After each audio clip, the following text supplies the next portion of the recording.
This episode of That Is Not a Noun is sponsored by VT Heroes.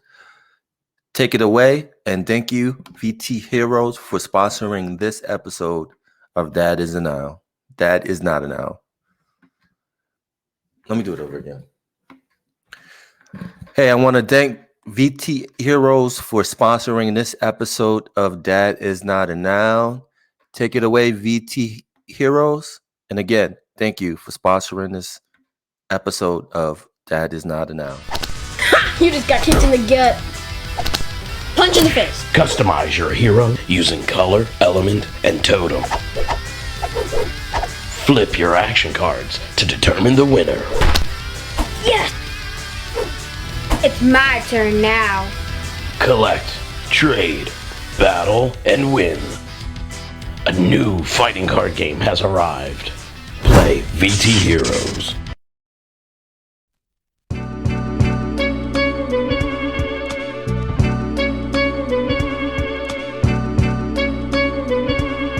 It's all for you.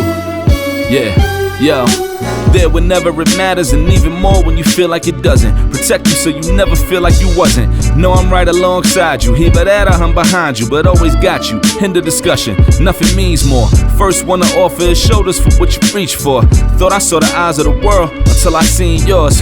And know that I ain't see a better view yet. I'm with whatever, so don't ever you fret. Know that you covered, not a hurdle or a heartbreak. A change what a partake, cause none of them won't ever get comfortable in your walkway. My job is to aware you, fully loaded, prepare you for all of the above that I'm never letting get near you. But still in all, give you every advantage I found.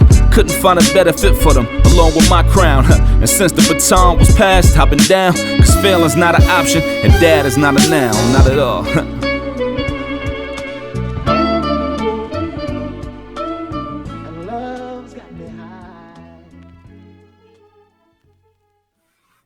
Hey, what's going on, everybody? This is Ishmael from Dad Is Not a Noun. I hope everyone's doing well. I'm doing well because I have a special guest with me. I met this brother at Afro Comic Con yesterday, and we had a dope conversation.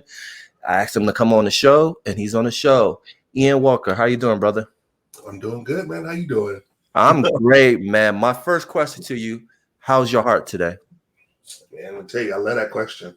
Thank you. And I heard that on an episode you did with the poet from New York. I said I'm gonna keep that in my vocabulary. I like that. But my heart is good. It's well.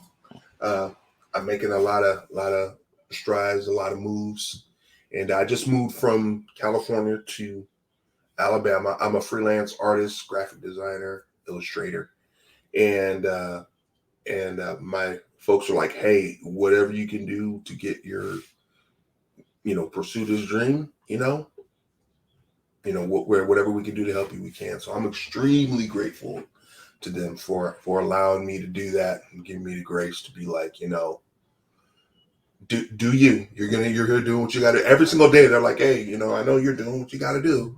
So, it's cool. And it's good that your heart is good, because I know it's got to be a struggle, because you find your passion, but at the same time, the financial aspect of it is like you're this talented artist. People want your services, but they want it on like a discount rate, So just talk about that, because I know I watch your vlogs and you're frustrated about that all the time. Yeah. Yeah, I talked about that quite a bit in my vlogs, and it's a problem, really hard. And I think it's talked about within the artist community, but it's not given out to everyone else. Look, artists have spent years, and not just me as an illustrator, but I'm talking about artists that are musicians, artists that are cooks, artists that are movie makers, writers. They spend years and years and years honing their craft. They spend a lot of time, money, resources, building and creating and trying to become better than they are. It is only right that you pay them for that service.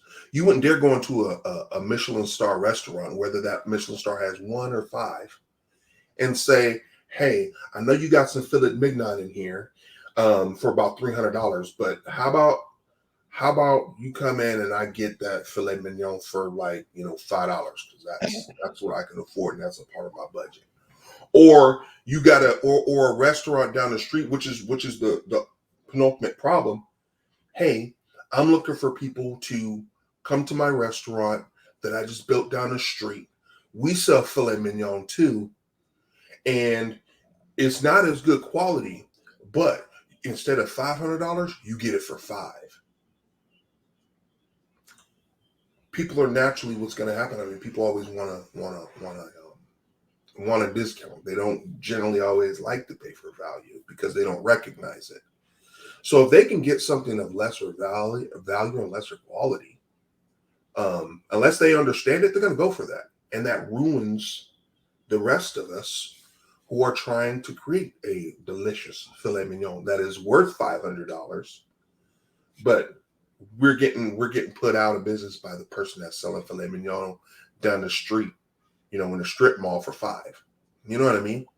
Yeah. So, that's something with artists that we go through a lot. I go through Twitter a lot. I call Twitter the cesspool of the internet because that's really what it is. I mean, if you want to go through all things foul, go to Twitter. I think Twitter's the gateway drug to the black web, the dark web, man. I swear.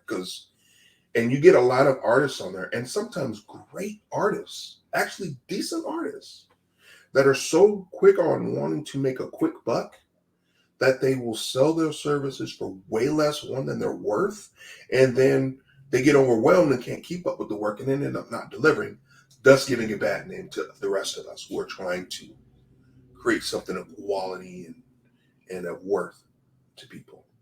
And it's huge. It's a huge problem. And I think that's the same thing with Instagram and Facebook, because I call them the hijack platform. Because how many times I've seen people find people artwork, post it, and act like that's theirs. Oh yeah. Or they'll Photoshop it or Adobe it, touch it up a little bit, and plagiarize it like theirs. That's a common thing too, actually, more often than not. And I've personally taken safeguards in my personal artwork, especially my original art, that is in my artwork. I never expose where I put them, but I have more than one signature on all my art pieces, more than one. So, so somebody's going to snatch up my artwork. They'll take away one signature. Yeah, just claim it's yours, but you didn't take away the other ones. I guarantee it, and I'll be able to prove and show you where those are. You know what I mean? So, I mean, and for artists out there, yeah, y'all can steal that.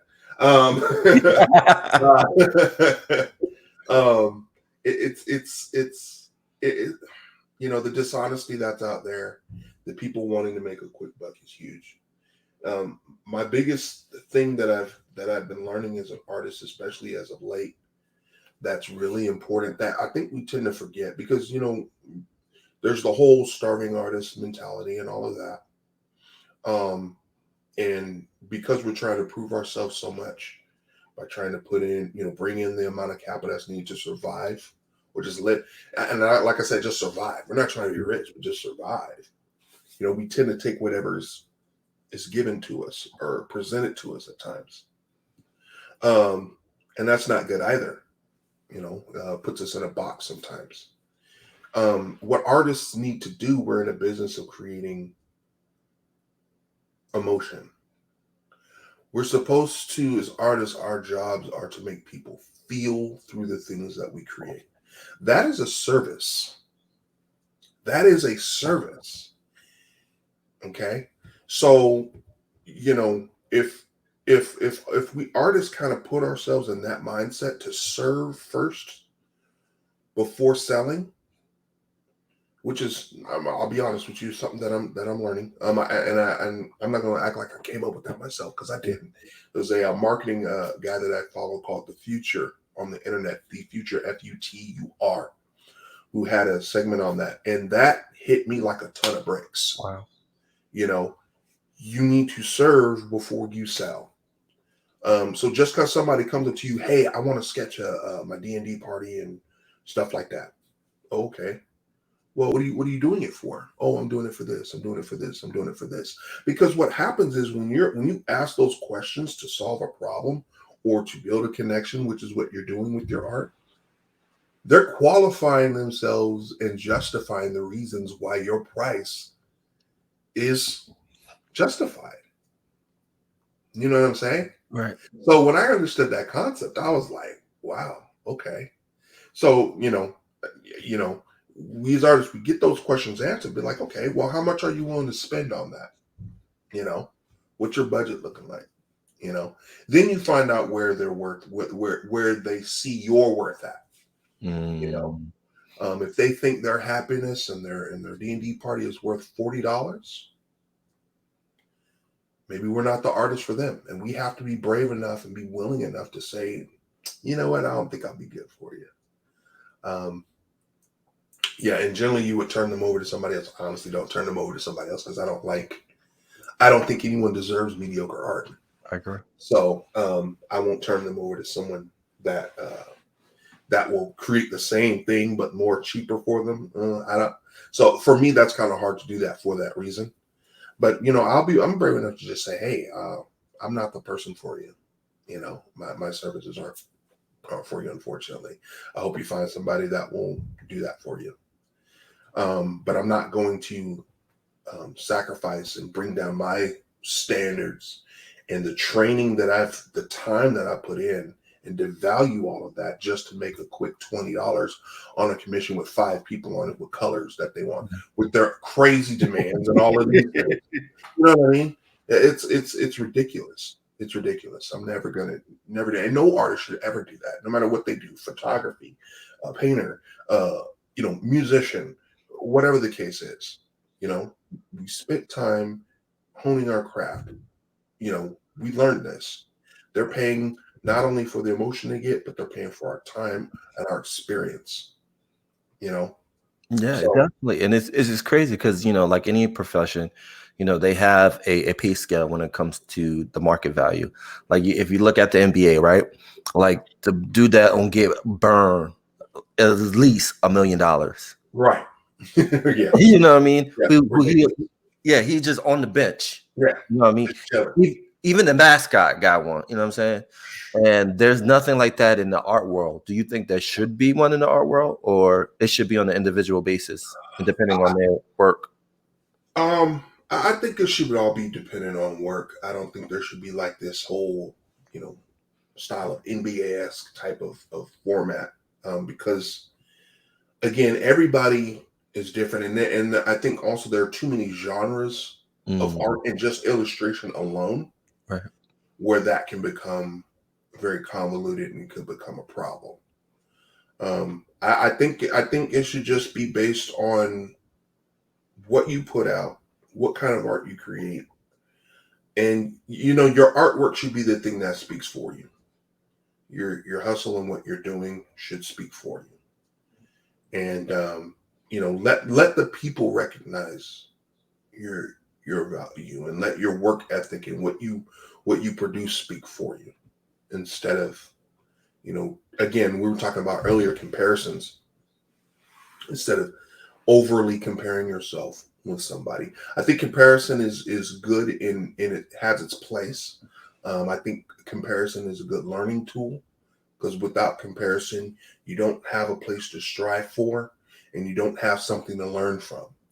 So, when you're always comparing with somebody, you're always, oh man, I wish, and like in my case, I wish I could draw, noses like Joe Madureira, or I wish I could crosshatch like David Finch or Jim Lee. So since I'm comparing myself to those people, I'm learning how to do what they do, to get there. And once I get there and I got it, it's time to move on. Yeah. You don't stay in that comparison. You don't say, oh, I could crosshatch like Jim Lee, man, but I can't draw like him at all. I can't. Get out of here, get out of that. So, it's, move on. Comparison has its place, but once you reach what you need to do, move forward. Compare yourself to somebody else and learn from them. No, I feel that. It's almost like not like me, but like the video game. Like I think of Mortal Kombat, like Shang Tsung's son. You know what I'm saying? You take a little bit of everybody, Right. and you become this you be nice. You're nice because Right. you took a little bit of everybody. Right. But also talk about like the mental health aspect of it, like for you personally, the struggles as an artist. Unfortunately, as artists, we're never good enough. As artists, we are never good enough in our own eyes. It's never going to be. We're crazy perfectionists. We are very, very hard on ourselves. We need to stop that. Real talk. We need to stop. I can be very perfectionistic and things like that. And it's not until I started taking up painting with the intention of changing my mindset in regards to my art.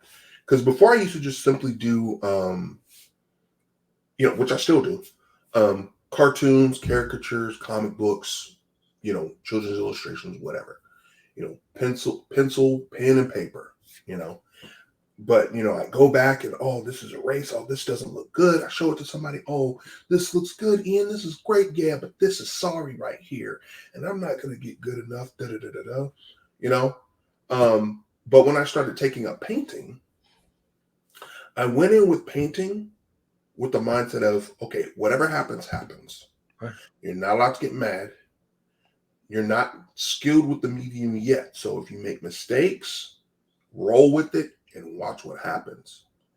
After I started painting, and I've made mistakes on my paintings before, I noticed that when I come back to my regular traditional art, I am more apt to stick with something instead of repping it up as soon as I make a mistake like I did before. And I would stick through it. I would go through the process, enjoy the process, and it would turn out great. Happy accidents, as Bob Ross puts them. They would happen, and I would go through and I create some pretty cool pieces.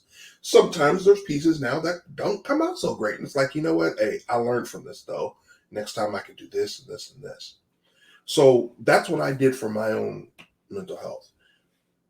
What can happen, to speak on the mental health aspect, if we keep on focusing on the bad aspects of what we do, of our craft, and thinking about what we can't do, it can really stifle us as artists. There's people even,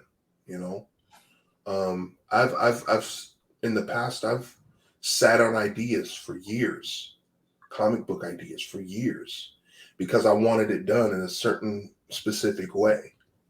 I wasn't confident enough to do it. Oh, I don't have the right team to do it. Oh, I don't have, this. I don't have the money. Money's, and even today, to this day, money's still a huge issue for me. Right. But, figuring out where we can just start and just see what happens, put it out there, tell it to people, which is something I'm still working on. I'm not a person that really likes to grandiose tell everybody what I do, Right.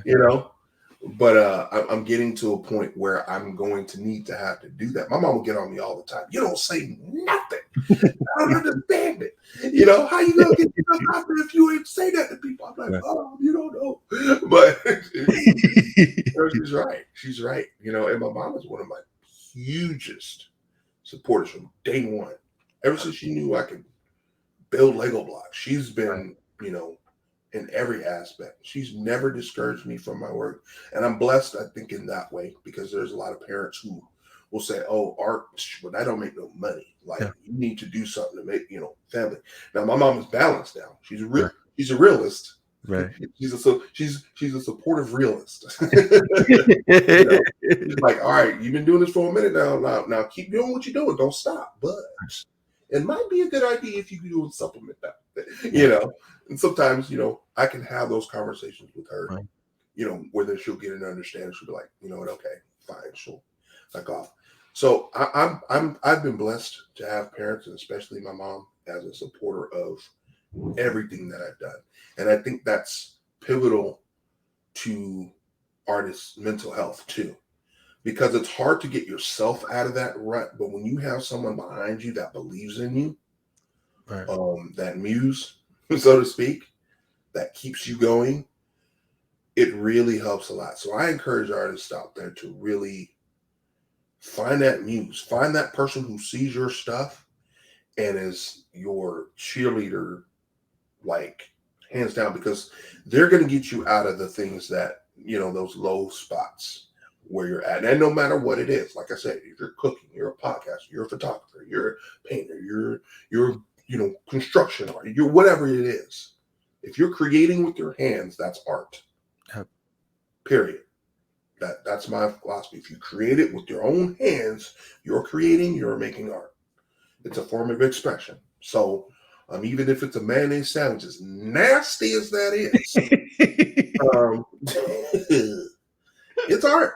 So, respect it for what it is. But find your muse. Find your muse of inspiration, because they're going to get you out of that mental headspace that a lot of times we could put ourselves in if we're not careful, due to over comparison, due to all of those things.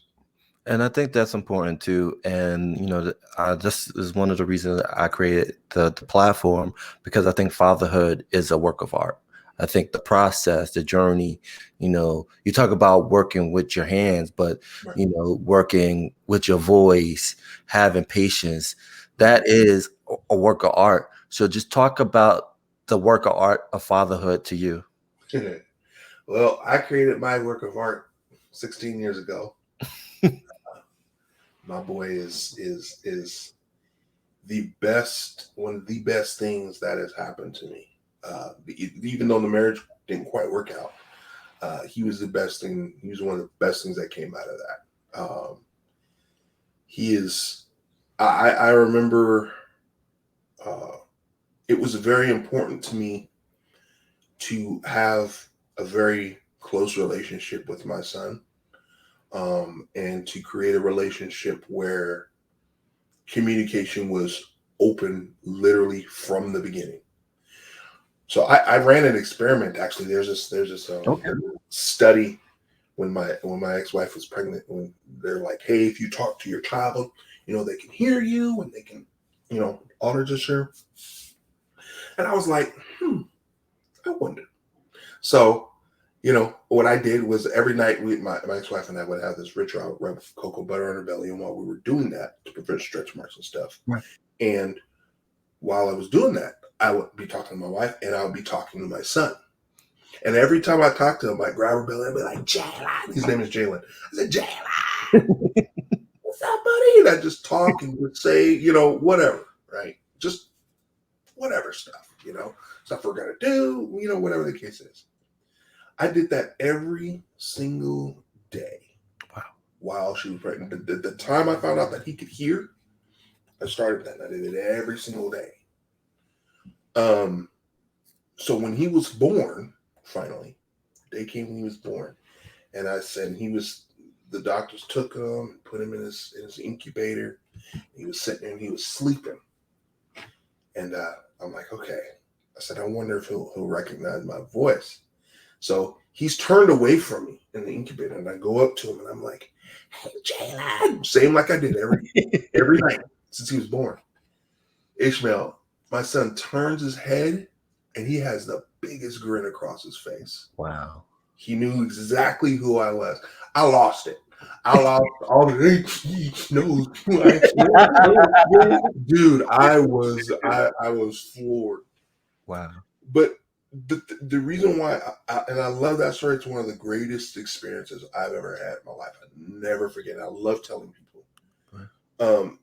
Because I think if I had not done that, I think it's a huge part of the reason why he and I are so close to this day. Mm. He and I are extremely close. He views me in a way that I am. I don't think I'm deserving of it in some ways. He saved my life in ways that he doesn't know, that he doesn't know about or understand. Right. That he probably won't know until he's full grown. But communication with him was very, very important. And now, growing up with him, what I said goes. There's never any, you know, give you a bunch of chances. It was just whenever I said something, he would do it. Right. He understood, but also too that came with following through. When you say you're gonna do something, and he understood, Daddy don't play games, Right. So there was that too, So discipline and all of that was very light for him because he really was just he is still to this day a really good kid. Right. And he's one of my friends too. I'm proud to be able to say that. So having that communication, and now that he's in his teens, the most difficult time for young boys, young men, Right. is crucial. And me being so far away was something that always hurt, that I couldn't be a part of that, in the way that I really wanted to. Right. But I would do the best that I can. But one of the things that I did as a father was, be very communicative with him, with how I'm feeling, being open with him as much as he needed to know. He is still a child, so you don't pour all your adult things on him because that's not appropriate. Right. But just enough for him to know that, I always tell him I love him, and I'm always talking to him, always speaking with him, and the things that I'm doing and that I want to plan. He knew about me moving here to Alabama. Wow. At first, it was a permanent thing, and he was like, "Hey, you do what you got to do. I understand." Right. It was amazing how supportive he was. So there's that. But another thing too, just that I did that I have to say, if I could, again, I don't like tooting my own horn, but I think this is one instance why it's so hard to raise teenagers and stuff, that I think that I have. Well, I'm trying to think of the word. Just kind of being able to dodge a bullet because I did this. Right. Was creating a legitimate safe space, Mm. a non-reactionary space, safe space for your child. Right. Ever since he was able, when you started having problems, I would ask him questions all the time. Right. I treat him like a human being. Right. There was never a situation where I'm like, "Oh, you're gonna do this because I say it." Right. At the end of the day, that's what's gonna happen. Right. But I like to give him the choice to make him feel heard. Right. I always made sure, me personally, I gave him a place where he felt heard with me. Right. If ever he had something on his mind that he wanted to talk about, he could always come to me without me freaking out and yelling at him or saying, "You're so wrong." No. No, I would just sit there and I would listen to what he had to say. I'd give him that respect. Right.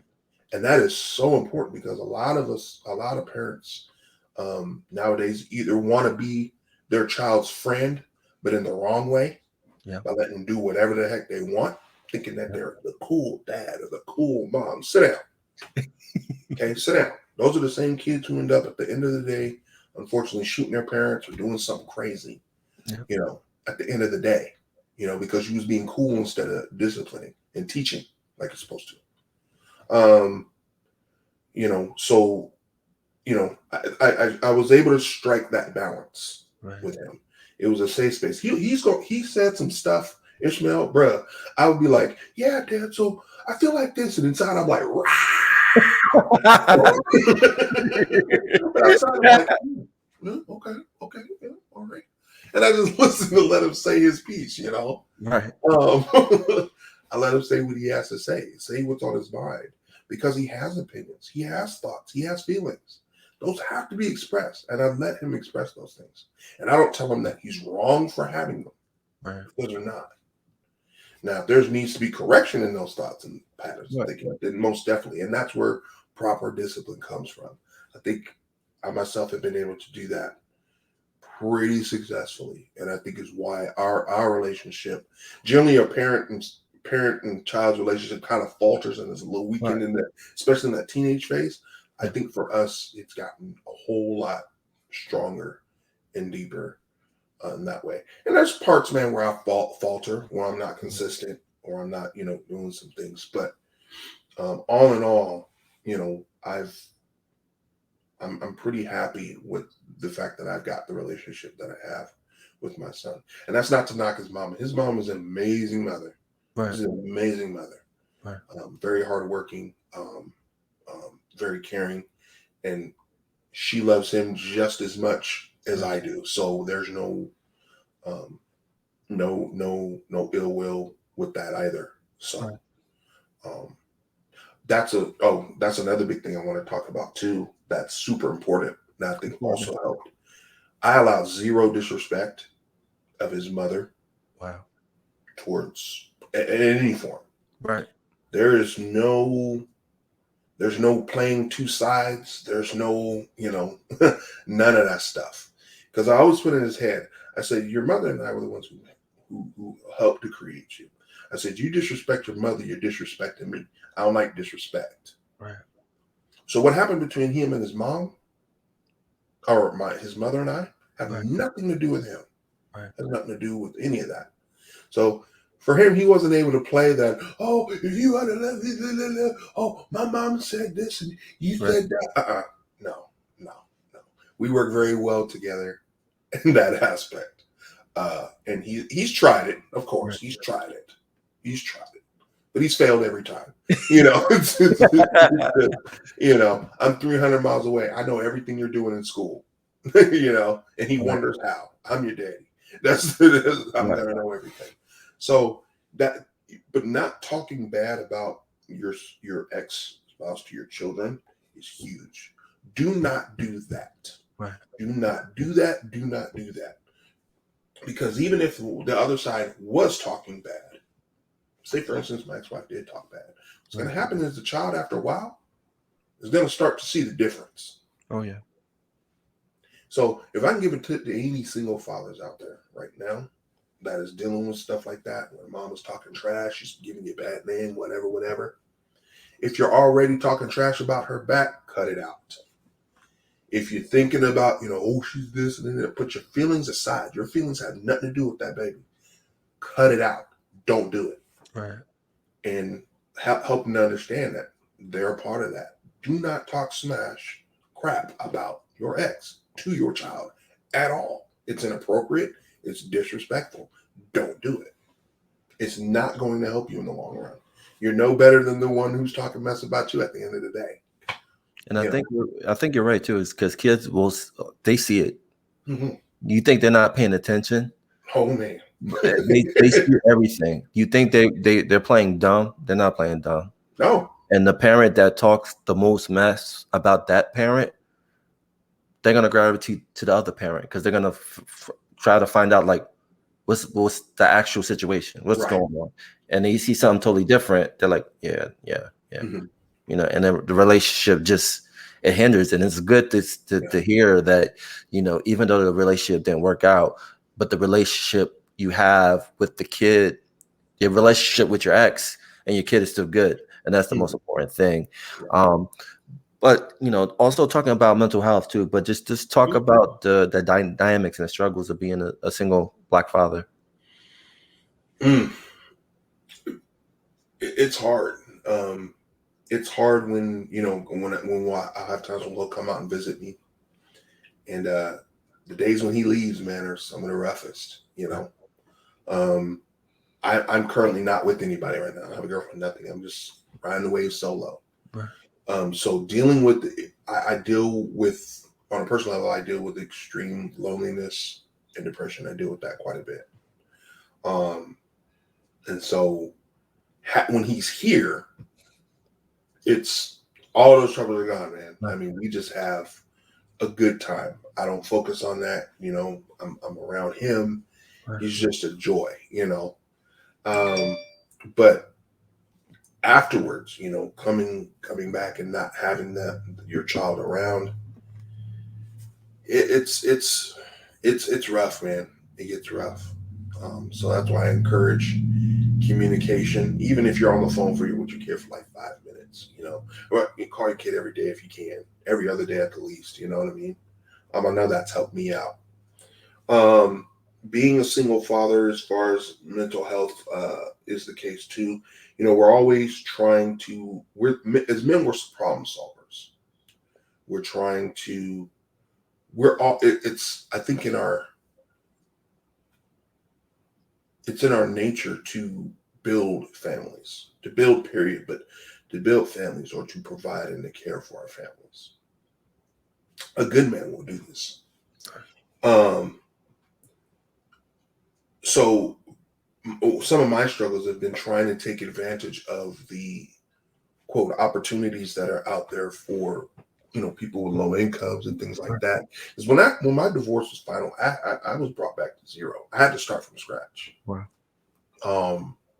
I didn't have tons of money in the bank. I didn't have financial literacy. And it's funny, I didn't have financial literacy because I worked at a bank. I had, you know, the only thing I had to fall back on were my folks. Right. And I had to start from scratch. And so trying to take advantage of a lot of the programs that were suggested to me, I was able to take advantage of a few.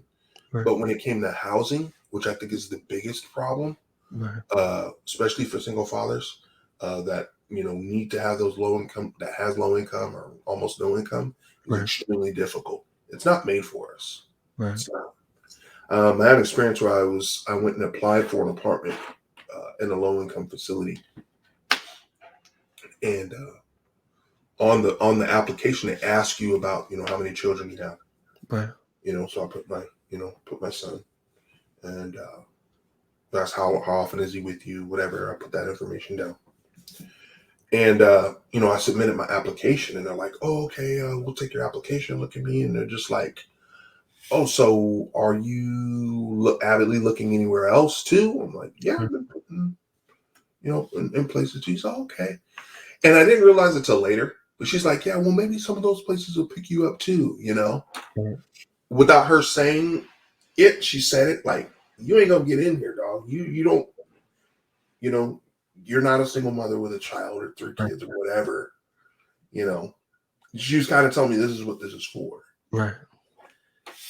So there's a lot of things out there that are not for us. So I dealt with a lot of trying to make things happen. I'm a creative person as well. So I've tried a lot of different things to try to make things happen, falling back on what I know best, the arts. Right. I've always taken jobs, you know, I'll flip a burger, do all of that, all of those things, whatever I can. But living back in California, it's just never enough. You know, to live in California, you do need to have roommates or be married. And that's just the truth. Things are so expensive there. So imagine being single father, trying to create a home for my son when he comes to see me, where he's not, you know, sleeping in the same bed, or or I'm giving him my bed and I'm in a chair or something like that in this little spot where I'm wanting him to have his own room, right? You know, because to me that's what my son deserves, right? You know, and then comparing myself to what his mother's given him, you know, is a trip, and then dealing with the mental stress and this depression of. We're talking about comparisons, comparing myself to my ex, saying that, you know what, she seems like she's got her life together. He's telling me, oh yeah, I just got my own room. It's so sick, Dad. And I've got all this here, and you're in a garage. You know what I mean? You're in like a little tiny studio place, just trying to have some stability and make ends meet on a consistent basis. And then paying support for your child as well. I was fortunate that we didn't have the courts get involved. We agreed on that, but you know, we came to an agreement. But having that constantly there was something that just created. There's times where I've broken down, and it's just like I don't feel like I'm ever gonna get out of this. You know, and you don't want to keep on going back to your parents because, you know, society's stigma. Oh, you keep going back to your parents. You're not a man. You can't, you know, you can't provide. Oh, you shouldn't be doing it. And then there's a person that's looking for love and companionship as well on top of that. Yeah. And then knocking yourself down even more because, oh, well, a woman wants this and she wants to be provided for. I can't provide that for my kid. How am I going to be able to provide that for a woman? She ain't even going to look. So I mean, you see how it just continue. It's a continued cycle of just self-deprecation Right. and just knocking yourself down. Well, I've gotten into pits of depression. And this has come from somebody who didn't believe in depression before, Right. who didn't believe in mental health, and who didn't believe in all of those things. I was of the camp of you make your own mood, you decide to feel how you feel, Right. which I think is still true to a certain extent. But there are some things that I didn't understand until after my divorce. Yeah. That was like, wow, you know. So, And it's like a domino effect after one thing after another thing, and it piles up, and you have this weight on you that you feel like you can't get this weight off. You feel you're suffocating. mhm, And I think that's the one thing too is critical is that Black fathers, they need support groups. You yes, don't see many, as you don't see a lot. There's some here and there. Is there? I don't know if if there's a spot where you are at in Alabama, because fathers like yourself, just Black fathers, they need support, a right, support group where they can go to, not even financial, but just a place where they can go and talk right, and be vulnerable and right, let their emotion out. And you never know, that be something as a network system where they say, you right, know what, I got you. There's someone that's looking for someone that, needs your skills. We got you. right, I don't feel like that's there. I think is there when you're a part of a circle, yeah, you know what I mean? A part of a certain tribe, and a certain tribe, they'll take care of each other. right. But when someone's outside looking in, it's like Mhm. they don't even bother. Yeah, yeah. And it's Well, depressing to see that. no, and I agree with that 100%. I think in a physical standpoint, I think support groups are definitely necessary. I think they're definitely needed, and I think as men, the fact that we are made to create and find resources, um, we should be helping each other to, get and find those resources, and help it to be able to help each other out. But going forward, what you were talking about with tribe and people, another reason why I think I've been able to survive and sustain this long, I'm actually a very religious person. I'm one of Jehovah's Witnesses. Right. So, as a Jehovah's Witness, I've been able to lean on, certain people that have had the same experiences as me, Right. who've gone through those things. A lot of prayer, a lot of study of the Bible and the scriptures, to see what Jehovah God thinks of a matter. And it's really important to keep our spirituality, Yeah. up at forefront as well. Because if you don't have anything to fall back on in any form, aside from family or anything like that, that could take you down as well. So, I've been blessed and fortunate to have Jehovah in my life, and my fellow brothers and sisters who I've been able to talk to and been able to reach out to. And, it ain't right, but hey man, it's Thursday, again, man. I still don't know what's going on. People got big lives, man. They ain't got time to be doing that. But I've been blessed to have mentors that have been able to sit there and be like, and sometimes give me the brass tacks, real talk that I need, because I don't speak sugarcoat. I don't understand that language.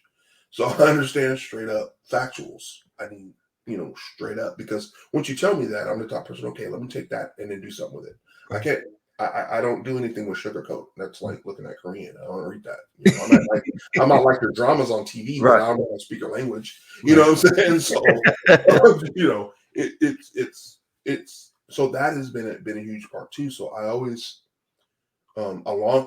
but I think and know that I think if I had the support of a support group, of a group of men that had resources that we can all pull together and share with one another, I think it would have taken a much different direction a lot sooner than it has now.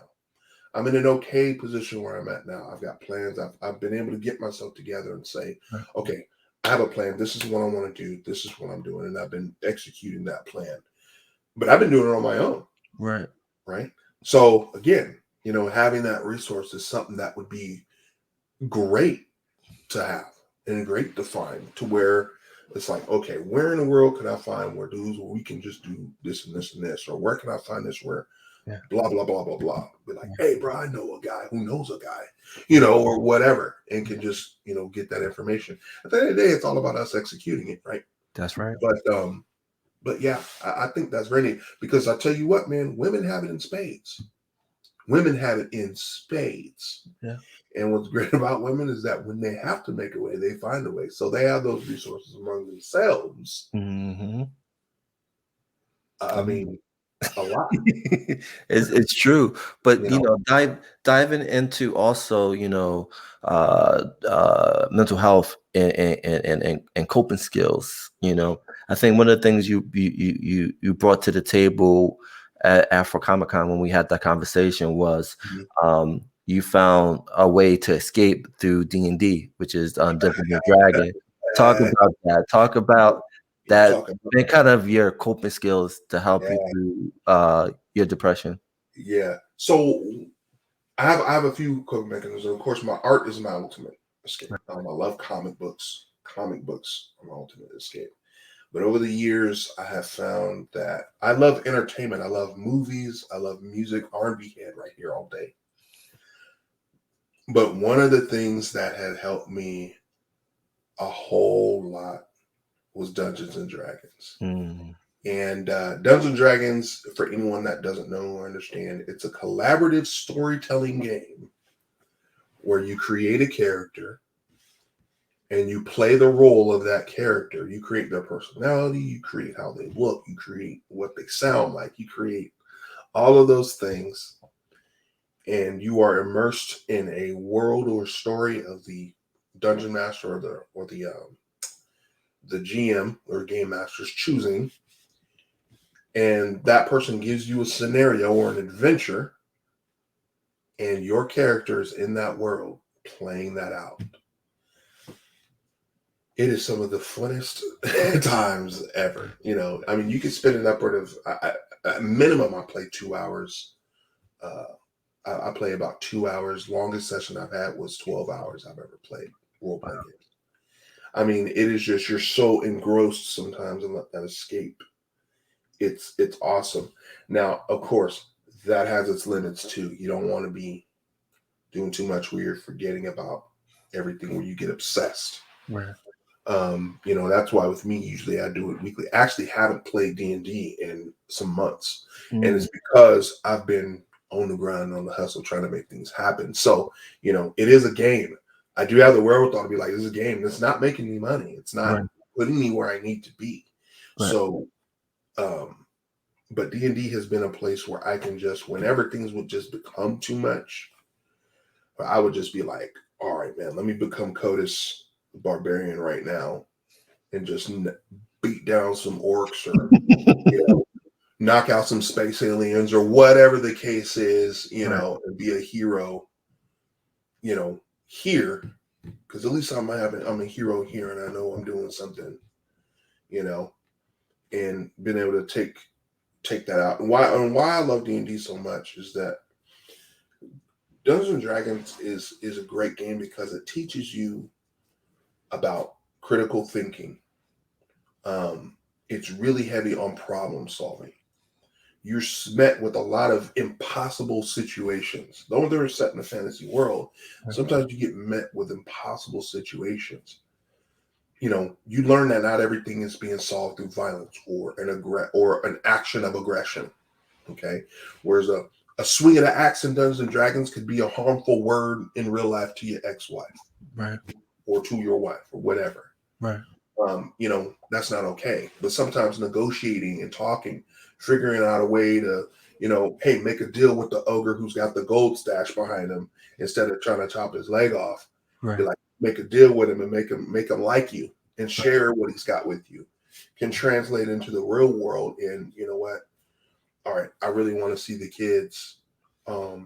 What can we do both to make this work for the both of us so that we'll both be happy? Right. And not only be happy, but also be helping each other out, coming to a peaceful solution. I've seen people who have terrible social anxiety issues or just social skills, period, learn how to be social with people Wow. Learn how to ask questions, how to deal with different personalities. Because trust me, you get a wide range of personalities in D&D. Okay. You know, how to deal with difficult people, even in your gaming group. You know, sometimes you're dealing with sometimes person might be a douche lord in real life. You know what I'm saying? And you're figuring out how to deal with that person just being whatever. You're making decisions that are affecting you and changing your personality, making you better, making you think differently, and change your mindset. And also at the same time, making you feel better because you're taking all of the things that you've done in this game and in some ways bringing it to the real world. I've created some things in the middle of creating some things that are similar to that, but I'm working on too much stuff. But it's wonderful how D&D is able to do that, and how I've seen it work with people who are just depressed or I've heard stories of people who are suicidal, who held off on suicide, legit, because they want to make sure that their character was there next week to take out the big bad guy. Wow. You know, and even though that's a little weird. The fact is they're still here. Yeah, you know, it's important thing. For them, that's all they have at the moment, so they're staying around. And then nothing happens; they don't kill themselves or anything like that because they've learned something or they've gotten a different perspective on something. You know what I mean? Yeah, definitely. So I love the game just not only for the fun aspect of it, but low key I love the effect that it has on people's mental health and capacity and the things that they can do. There's true growth out of that game. You can play D&D and grow, but you can play Final Fantasy for which I love. No bag on Final Fantasy. You know, you could play Final Fantasy for 8 hours and not get a dang thing out of it, and not be able to grow and take anything out of it into the real world. Right. Whereas with D&D, you most definitely can, because you're thinking in your head. You know, sometimes we get that D&D brain and be like, "Oh man, here's an encounter. You know, how am I going to do this?" And you're thinking at it in a different way. You know, making yourself be creative. So that's a stage. And anytime I talk about it, I always like, you gonna play a game, you gonna at least try it, so you know what we talking about. We talked about that as well. I was like, man, you go play some D&D. You got my email, so I'm waiting for the date and time. Yes, but I think what makes it great is that it's another tool that can help someone. Because again, it's about creating safe spaces for people to go in and learn and grow and take whatever they learn from that safe place and apply it to the real world. And I think that's awesome, because a lot of people like to throw shade on D&D, like, why are these grown ass men still playing this? This is for little kids. Yeah, it's like you need to shut up until you play it. Take several seats, right? All the time, dude. Yeah, I'm a grown ass man. What else? I love the Power Rangers too. My favorite. Say something. Right. Right. I don't care. Right. I don't care. While you're having a seat, I'm gonna be over here living my best life. You know what I'm saying? So, yeah, and that's what it's all about, man. Yeah. And I enjoyed this conversation with you, brother. Yeah, man, before we end this awesome podcast, show that artwork you showed me earlier. Show people your skills. Yeah. So real quick backstory. I guess 2 days ago was Wonder Woman Day. I usually draw Wonder Woman every year. She's one of my favorite characters to draw. Right. I drew her sister Nubia. Yes. Without realizing it was Wonder Woman Day. And then after the fact, I was like, "Oh, it's Wonder Woman Day." So I drew her on Wonder Woman Day without realizing it. But this is the type of artwork that I do here. I just drew. Actually, I could show that kind of note too. And like I told you offline, that kind of remind me of Angela Bassett a little bit. Yeah. And she would be a dope Nubia. She would. Static Shock, right? Static Shock. Nice. Yeah. I never drew him before. You did a good job, man. I appreciate that. And see, this is the inner critique of the artist, because there's certain parts of it I'm like, but you know what? I'm gonna let the person who appreciates it. I appreciate it, man. So, But yeah, I that's the appreciate. type of stuff that I do, man. All kinds of art. I do a lot of art with markers too. Okay. Just if I could just show real quick. Yeah, So sure. just I like little that. Nice. little marker drawings like that. Nice. I like Pokemon. I love it. Yeah. So I draw all kinds of little Where's things. Jigglypuff? Jigglypuff? I ain't got to him yet. Why not? Cause man, I'm going through the I gotta play boy.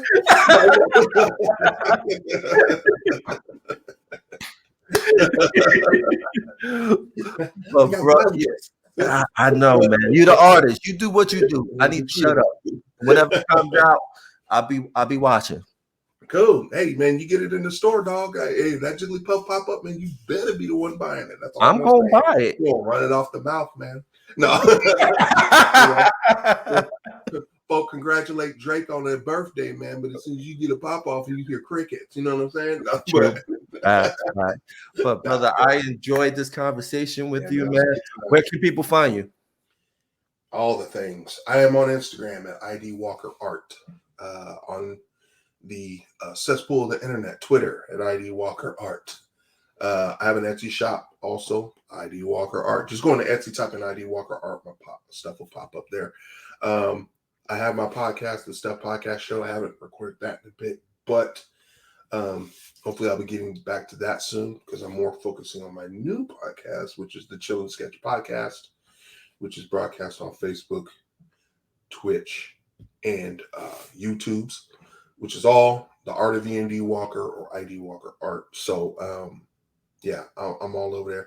My goal, I'm gonna just put it here. My goal at the end of this month, I just started my YouTube channel, so I'm at like 11 followers. So my goal is by the 31st to get 15 or more followers. I'm starting low incremental. I know I ain't trying to be all famous, but just I got a little goal. I would like to get at least 15 followers. I want to have. My big goal is to have, I might have 300 followers, but they 300 die-hard followers, legit, like hang on everything that I create and say that's what I want to create. So, but yeah. So if anybody sees my stuff, likes and enjoys the content, I appreciate it. And you can always talk to me. I love talking, as y'all can tell. If I'm comfortable with you, I'll talk your ear off. You're like, Ian, bro. But seriously, all that great stuff, links are gonna be in the description below. And thank you, brother. Hey man, thank you for the invite, dude. I appreciate this. Anytime, man. Anytime you got anything new or you just got something on your idea or something on your thought, you can come on and talk about it. You can talk about it. I want to say this real quick. So we just had an experience with a virtual con, which was good. It was good. It was a learning experience, especially for sure. Right. I've created one. So what is starting out as a small scale as a virtual farmers market. And I'm going to be looking for artisans and creators within the next couple of weeks. So what I'm going to be doing is running a test very soon. So Ishmael, I'll probably be giving you the information on that. And it is what I created is the virtual con experience, the way that this has been done. I'm super excited about it because it's going to be something. I think if you can get enough ears on it and eyes, it's going to be something. So. And that's what it's all about. Is about creating that ecosystem of network to help each other out. So as soon as you give me that information, I'm gonna let the people know. If you want, I'll put the email in the description. So if somebody want to contact you via email, they want to be a part of it, it's all gonna be there. And again, brother, thank you for your time. Hey, man, thank you. It's fun.